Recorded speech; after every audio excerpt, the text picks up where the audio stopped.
Estamos na Semana do Idoso. Além disso, termina hoje a campanha Setembro Amarelo.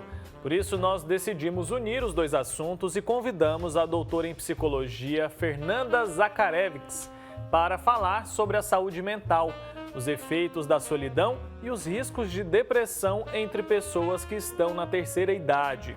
Doutora, bom dia, seja muito bem-vinda ao nosso programa. Bom dia, Wilker. Obrigada. Então, queria que a senhora começasse falando sobre o cuidado que as famílias que têm aquelas pessoas idosas e que estão percebendo ali alguma mudança de comportamento. Quais são os primeiros sinais que o idoso dá de que ele pode estar sofrendo com algum problema mental, alguma doença mental, como a depressão, por exemplo? Vamos lá, né? Os sinais, eles começam muito antes, né, Eu vou falar da velhice. A gente pode considerar que no Brasil velhice a partir de 60 anos, a gente já pode dar uma puxada para os 65, né? Mas o que a gente tem que prestar atenção é o isolamento social, né? Quando o contato com outro sujeito, com as outras pessoas, vai diminuindo. Ele não acontece lá na velhice, ele vai acontecendo ao longo da vida, né? E, como a gente sabe, as possibilidades de fazer novos amigos, novas conexões com as pessoas vão diminuindo à medida que a gente envelhece, né? Vai diminuindo quando a gente sai da escola, quando a gente sai, a gente ainda tem a faculdade, que dá um montão de amigos, depois a gente monta a família, com os filhos pequenos e as relações vão se tornando menores, né? Isso é um dado importante. Como poder manter as relações, né, aumentadas, para que na velhice a gente possa manter uma rede social que nos apoie. E nos apoie também para que a gente possa planejar o nosso dia, para que a gente possa poder conversar com as pessoas, né, e manter algumas habilidades sociais que têm sim influência nas habilidades cognitivas e no humor ao longo da vida, né? Certo, então quer dizer que a solidão está diretamente relacionada ao surgimento da depressão? Tá, ela está associada, mas ela não necessariamente, né? Porque sim, a gente tem algumas depressões causadas por doenças, né? A gente tem umas depressões associadas à demência, por exemplo, né? Ao Parkinson, ao Alzheimer, né? A gente tem depressão também associada ao próprio processo de envelhecimento, como é que eu me viro com as limitações que meu corpo começa a impor, porque por mais que a gente fale, dá para fazer várias coisas na velhice, é verdade, dá para fazer várias coisas na velhice, mas adaptadas a esse corpo que se modificou ao longo dos anos, né, e que veio se modificando, né, a velhice continua essas modificações, e como poder arranjar um outro espaço para ele, né, por isso que é sempre um processo contínuo. Eu acho que a gente tem que frisar isso, é importante. Certo, então pelo que eu entendi do que a senhora disse até esse momento, tem muito a ver com uma carga, né, doutora, que a gente acumula ao longo da vida. A gente pode chegar na terceira idade com a saúde mental em dias, desde que a gente comece lá no início da nossa vida a criar esses bons hábitos, criar boas relações. É mais ou menos isso? É completamente isso. A gente vai colher os frutos do que a gente plantou, né, durante a vida. Né? Tô falando, claro, eu estou falando isso de uma velhice sem, né, as questões patológicas, como uma demência. Né? Mas claro que o envelhecimento tem algumas perdas. Como a gente suplanta as perdas, né? Com a construção que a gente fez das relações sociais, das atividades, e eu não estou falando que a gente tem que trabalhar eternamente, mas quais atividades, quais os hobbies foram construídos, porque depois da aposentadoria os hobbies vão aparecer, né? Então, quando você me perguntou, né, logo que a gente começou a falar sobre como a família pode prestar atenção, o que esse idoso mantém, né? O que liga ele a esse mundo, né? Assim, o que ele consegue manter de relação. De repente é aí da igreja, é um grupo, sei lá, de trabalhos manuais, o que ele mantém para fazer, essas coisas têm que ser preservadas. A gente sabe, obviamente, que a gente passou um período grande em isolamento, a gente ainda está bastante prejudicado pela pandemia, vai durar um pouco, mas algumas relações dá para a gente voltar a ter, né, para que a vida sempre seja proporcionada nesse conjunto, né, não em isolamento total. Ainda que a gente agora tenha que apelar diretamente às telas, né, sei lá, conversar por alguns meios com a ajuda dos netos, por exemplo. Buscar, então, ter uma vida que produza algo, né, doutora? Que o idoso não fique apenas ali sentado no sofá. De que maneira a gente pode, então, criar essa rotina saudável para auxiliar na saúde mental dos idosos? Um neto, por exemplo. Eu digo isso porque às vezes a gente vai e pergunta, né, para um idoso ali o que ele quer fazer, se ele gosta de fazer alguma coisa, e ele sempre vai dizer que não, que tá bem daquele jeito. Como que a gente pode estimular isso? Estimular que ele saia ali da zona de conforto, pratique algum tipo de atividade que vai dar prazer para ele, que auxilie ali na sua própria saúde mental. Vamos lá, é contar com o idoso, né? Eu acho que tem essa uma faca aí de dois gumes, tem que ser bem temperada, né? Bem medida, bem equilibrada. Por quê? Né? A gente chama o idoso para participar das nossas atividades, né? Então, o idoso não precisa ficar a cargo dos netos, né? Mas ele pode cuidar do neto em algum momento da semana, né? Ele pode me acompanhar ao mercado, né? O que eu conto com ele? Também para o resto dos familiares saberem que não é só você que está dando para o idoso, você está recebendo desse idoso também nessa convivência, né? Então, inserir o idoso também nas atividades que você faz ajuda as duas vias, né? É uma via de duas mãos. Você pode estar colaborando com esse idoso, trazendo ele para as atividades familiares e não mais isolando, de um lado, e de outro lado você pode auxiliar, receber auxílio nas atividades diárias da sua vida mesmo, né? Tem algumas bibliotecas em outros países, né, que eu esqueci o nome especificamente, mas que se sentam a ouvir histórias, né, de outras pessoas, né? Porque aí, o que se tem aí? Todo uma ênfase no conhecimento do que esse sujeito passa para mim. E às vezes o conhecimento não é específico, sei lá, do cotidiano, é como fazer a muda de uma planta, né? Mas foi assim que a humanidade foi construída ao longo do tempo, com esse conhecimento que foi passado de geração em geração. A gente tem o conhecimento científico, graças a Deus, graças a Deus a gente tem vacina hoje, por exemplo, mas a gente tem esse conhecimento que é passado de geração a geração, assim, como que se aprende fora da escola, e só quem viveu pode ensinar isso, né? Não dá para desprezar. E é gostoso, né, a gente conversar também com os idosos. Lembro que eu conversava muito com meu avô, tinha sempre ótimas histórias para contar. Então vale a pena, vai fazer bem tanto para esse idoso, né, tanto para essa pessoa que nesse momento de pandemia especialmente pode estar se sentindo isolado, pode estar se sentindo sozinho, e também faz bem para as novas gerações. Queria saber da senhora se existe algum tipo de diferença no tratamento dos idosos com depressão, por exemplo, ou com ansiedade, para o tratamento das pessoas mais jovens. Eles necessitam de algum tipo de cuidado específico? Então, vamos lá.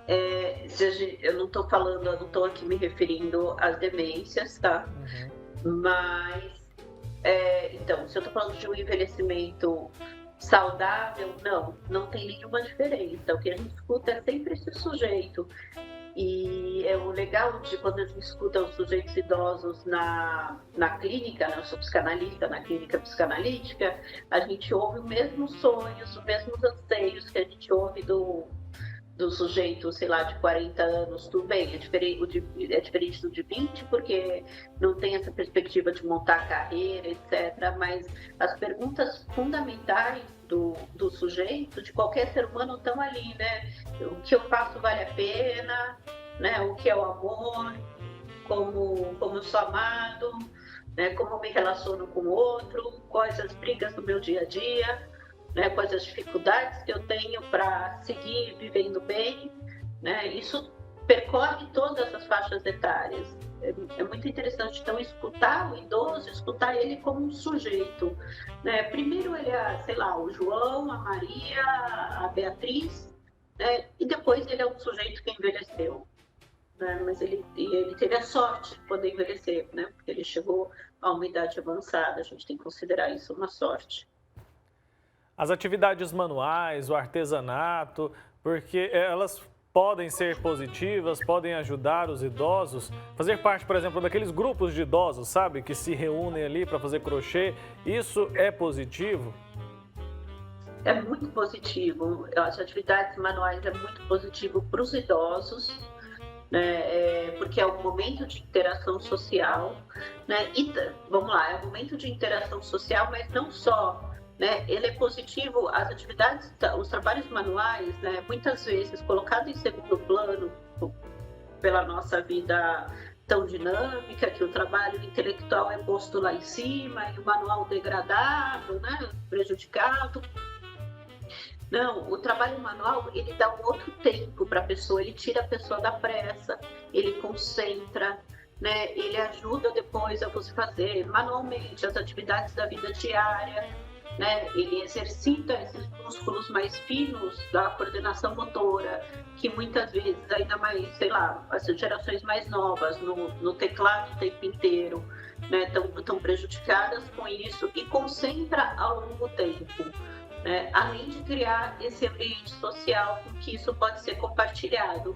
E tem um ganho, eu vou falar um plus, né, um a mais desse ganho no trabalho artesanal, que você vê o produto pronto, né? E isso é super gratificante para o idoso que vê algo sendo produzido, porque muitas vezes a velhice com a aposentadoria está associada a não produzo.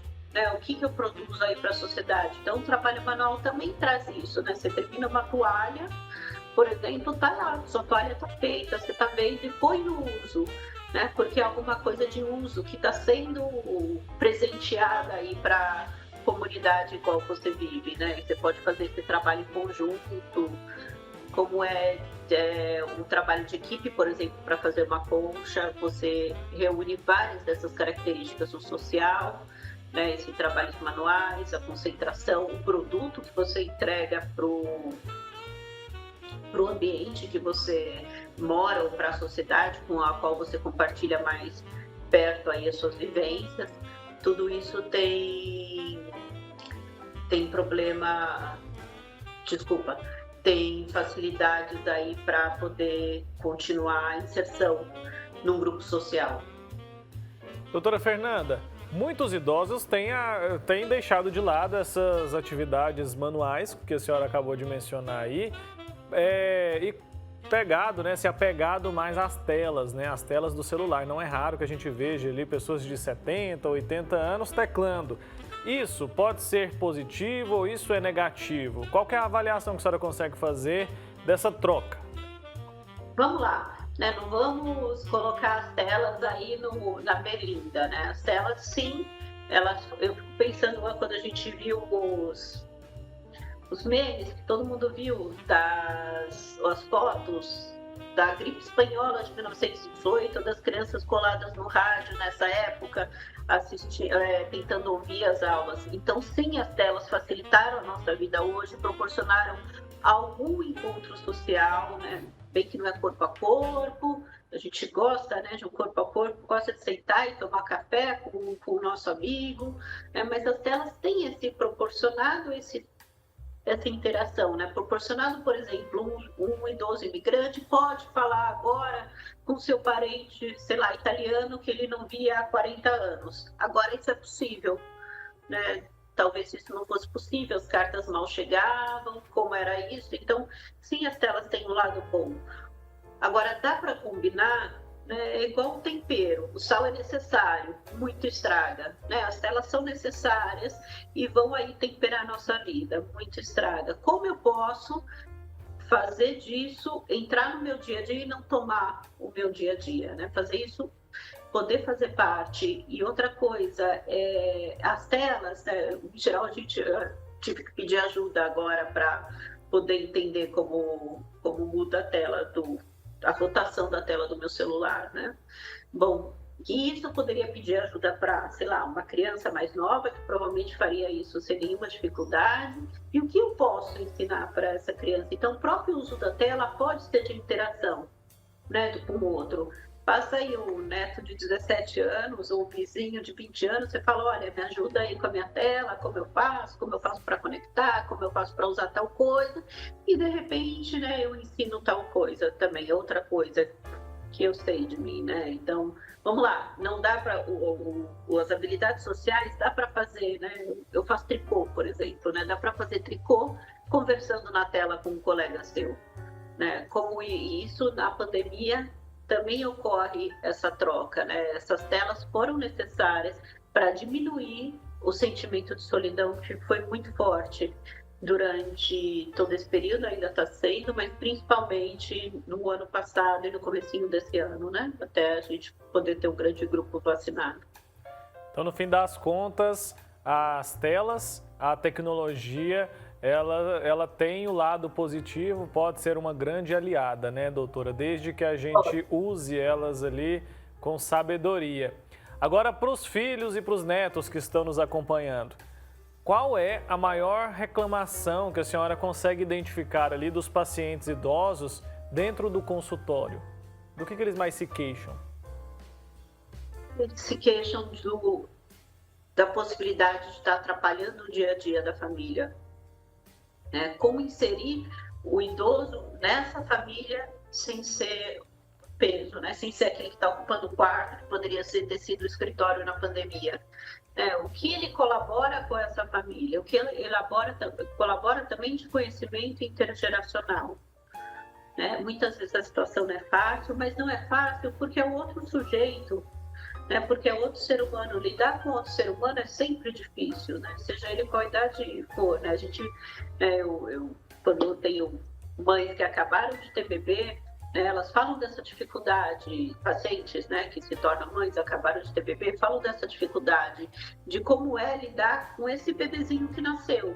Então, mesmo o bebezinho que nasceu é um sujeito novo ao qual eu tenho que me adaptar. Esse idoso também é um sujeito no qual eu tenho que me adaptar. E isso traz conflitos, né? Como a gente pode manejar esses conflitos e com esses conflitos não é sem a gente poder crescer em conjunto mesmo, né? E aproveitar o que a minha escuta pode ouvir do que esse idoso tem para dizer, né? E esse idoso também, de outro lado, poder entender, por exemplo, o que o seu neto de 12 anos ou de 15 faz, né? O que as músicas, por exemplo, dele refletem sobre essa sociedade que não foi a da minha juventude, mas que também é minha, porque eu continuo aqui. Vivo. Então, os tempos de hoje não é nos meus tempos, né? O tempo do idoso também é agora, porque ele está vivo. Né? Então, o tempo das telas também é o tempo desse sujeito de 90, 80 anos que passou com a gente essa pandemia aí do Covid. Então, uma lição que pode ficar, né, para quem é mais jovem ali e lida sempre com idosos, é a questão de verbalizar. A gente está sempre teclando, sempre se comunicando, né? Pelas redes sociais, pelo WhatsApp. E dentro de casa eu vejo que muitas famílias têm dificuldade, né? Então, às vezes, uma dica bacana é contar para aquele idoso por que ele é importante, o que ele ensina todos os dias, explicar para essa pessoa que ela não é um peso, então, dentro de casa, doutora. Então, explicar que ela não é um peso e é uma cena que você falou, a gente está sempre teclando, eu posso mandar uma mensagem, né? Você falou, posso mandar uma mensagem para minha avó, sei lá, de 80 anos, dizendo o quanto eu gosto dela, porque às vezes é difícil, a gente tem que entender também que esses adolescentes, né? Estou falando aí dos adolescentes, que eles se expressam também pelas redes sociais, né? E isso, sei lá, antes a gente escrevia carta, né? Aqui muita gente deve conhecer o Correio Elegante, a gente expressava pelo Correio Elegante, ou a gente mandava bilhete na sala de aula, né? Agora os bilhetes são os WhatsApps, aí por que não, né? Os directs. Como interagir com esse idoso assim, primeiro, né? Se esse idoso está usando essa tecnologia, é possível, alguns estão, porque sim, é do tempo deles. Outros o compartilhar, às vezes é difícil falar, puxa, eu gosto de você, eu gosto quando você está aqui comigo, compartilhando, sei lá, fazer o arroz ou o feijão. Mas chamar e estar com o lado dele, com ele, fazendo esse arroz, esse feijão e poder sorrir fazendo isso, né? E tá ali um momento bom, tá dizendo mais do que eu ir na cama dele quando ele tiver para dormir e falar eu gosto de você, né? Esse compartilhamento das atividades diárias, chamar junto para fazer parte da vida é que demonstra o quanto que a pessoa faz parte da nossa vida, é importante que ela exista. Tá certo, doutora Fernanda Zacharewicz. Muito obrigado, viu, pelo seu tempo aqui, por tantos esclarecimentos excelentes que você trouxe, viu? Até uma próxima oportunidade. Obrigada, até mais. Tchau, tchau.